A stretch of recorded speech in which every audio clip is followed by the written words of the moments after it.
বিয়ে করলেন আরোহী মিম এবং মিরাজ। দর্শক, আপনারা যারা আরোহী মিম এবং মিরাজকে ফলো করেন আপনারা জানেন কিছুদিন ধরে আরোহী মিম এবং মিরাজ কোনো শুটিংয়ের মধ্যে তাদেরকে দেখা যাচ্ছে না। না দেখা যাচ্ছে স্কুলের কোনো শুটিংয়ে, না দেখা যাচ্ছে কোনো নাটকের শুটিংয়ে, না দেখা যাচ্ছে কোনো গানের শুটিংয়ে। তখন রীতিমতো কথা উঠেছিল আরোহী মিম এবং মিরাজ তারা কোথায়, কেন তাদেরকে কোনো পর্দায় কোনো জায়গায় কোনো দেখা যাচ্ছে না। সবাই যখন বিভিন্ন শুটিংয়ে ব্যস্ত তখন আর মিরাজকে এবং আরোহী মিমকে দেখা গেল না কোথাও। তখন গুঞ্জন উঠেছে আরোহী মিম এবং মিরাজ একসাথে তারা কোথায় চলে গেল, কেন তাদেরকে কোনো পর্দা পাওয়া যাচ্ছে না। পরে এখন ভাইরাল হয়েছে, এখন জানা যাচ্ছে যে আরোহী মিম এবং মিরাজ তারা বিয়ে করে ফেললো।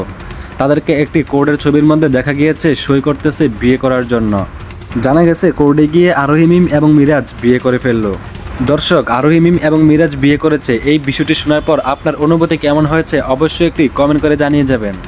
যখন আরোহী মিম এবং মিরাজকে কোথাও কোনো শুটিংয়ে দেখা যাচ্ছে না তখনই আমরা এই বিষয়টি নিয়ে ঘাটাঘাটি করতে থাকলাম, কি হয়েছে তাদের, কেন তাদেরকে কোনো শুটিংয়ের মধ্যে পাওয়া যাচ্ছে না। যখন বিষয়টি নিয়ে ঘাটাঘাটি করতে শুরু করলাম তখন আমরা বিভিন্ন সাইট থেকে, বিভিন্ন গ্রুপ থেকে, আরোহী মিম এবং মিরাজের অনেক গ্রুপ থেকে আমরা জানতে পারলাম তারা বিয়ে করে ফেলেছে। বিয়ে করার একটি ছবি ভাইরাল হয়েছে, তারা নাকি কোর্টের মধ্যে গিয়ে বিয়ে করেছে, এরকম একটা ছবি ভাইরাল হয়েছে। এখন এই বিষয়টি আসলে কতটুকু সত্য, কতটুকু বাস্তব সেটা আমাদের জানা নেই।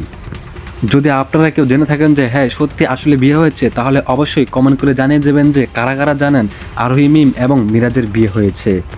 দর্শক, এই বিষয়টি নিয়ে অনেকে অনেক রকম ভিডিও বানাচ্ছে যে তাদের বিয়ে হয়েই গেছে, কিন্তু আসলে বিয়ে হয়েছে কি হয়েছে না এটা এখনও শিওর হওয়া যায়নি, এখনও পর্যন্ত কনফার্ম হওয়া যায়নি। জাস্ট একটা ছবি ভাইরাল হয়েছে, এই ছবিটিকে এআই দিয়ে করা নাকি আসল এখনও এটা জানা যায়নি। অনেকে ভিডিও বানাচ্ছে, তাই আমি আপনাদেরকে সঠিকটা জানানোর জন্য ভিডিও বানালাম। আজকের ভিডিওটি এতটুকু পর্যন্তই। যদি ভালো লেগে থাকে অবশ্যই সাবস্ক্রাইব করবেন এবং শেয়ার দিবেন।